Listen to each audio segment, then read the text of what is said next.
Night toll ಕಟ್ಟಬೇಡಿ ಅಂತ HDK ಹೇಳಿಕೆ ವಿಚಾರ ಕೇಂದ್ರ ಸಚಿವ ಎಚ್ಡಿಕೆ ವಿರುದ್ಧ ಪ್ರಿಯಾಂಕ್ ಖರ್ಗೆ ಆಕ್ರೋಶ ಹೊರಹಾಕಿದ್ದಾರೆ. ಕೇಂದ್ರದಲ್ಲಿ ಅವರು ಅಧಿಕಾರದಲ್ಲಿದ್ದಾರೆ, ತನಿಖೆ ಮಾಡಲಿ. ಸಾರ್ವಜನಿಕರಿಗೆ ಪ್ರಚೋದನೆ ಕೊಟ್ಟು ಹೇಳಿದರೆ ಏನು ಮಾಡೋಕ್ಕಾಗತ್ತೆ? ಜವಾಬ್ದಾರಿ ಸ್ಥಾನದಲ್ಲಿದ್ದಾರೆ, ಅವರಿಗೆ ಹೇಳಿದರೆ ಹೇಗೆ? ಟೋಲ್ ಪತ್ರ ಹೋಗಿ ಜನರು ಗಲಾಟೆ ಮಾಡ್ತಿದ್ದಾರೆ. ಟೋಲ್ ಹತ್ರ ಹೋಗಿ ಕೋರ್ಟ್ ಆದೇಶ ಇದೆ ಅಂತ ಹೇಳ್ತಾರೆ, ಸ್ಟೇ ಇದೆ ಅಂತಾನೂ ಹೇಳ್ತಾರೆ.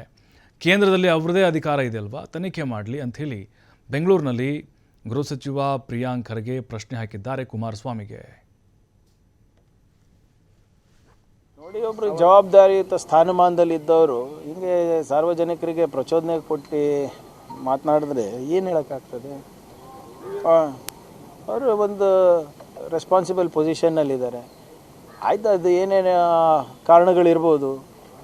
ಕೋರ್ಟ್ ಇದೆ, ನಿಮ್ಮದೇ ಸರ್ಕಾರ ಇದೆ ಮೇಲ್ಗಡೆ, ಏನಿದೆ ಅದು ಕಾನೂನಾತ್ಮಕವಾಗಿ ಮಾಡಿ. ಜನರಿಗೆ ಹೀಗೆ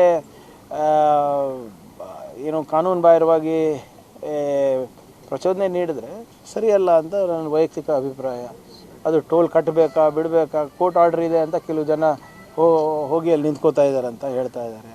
ಇನ್ನು ಕೆಲವು ಜನ ಸ್ಟೇ ಸಿಕ್ಕಿದೆ ಅಂತ ಹೇಳ್ತಾ ಇದ್ದಾರೆ. What ever it is, as a minister they should not speak like this. ನೋಡಿ, ಒಬ್ಬರು ಜವಾಬ್ದಾರಿಯುತ ಸ್ಥಾನಮಾನದಲ್ಲಿದ್ದವರು ಹಿಂಗೆ ಸಾರ್ವಜನಿಕರಿಗೆ ಪ್ರಚೋದನೆ ಕೊಟ್ಟು ಮಾತನಾಡಿದ್ರೆ ಏನು ಹೇಳೋಕ್ಕಾಗ್ತದೆ? ಅವರು ಒಂದು ರೆಸ್ಪಾನ್ಸಿಬಲ್ ಪೊಸಿಷನ್ನಲ್ಲಿದ್ದಾರೆ. ಆಯಿತು, ಅದು ಏನೇನು ಕಾರಣಗಳಿರ್ಬೋದು.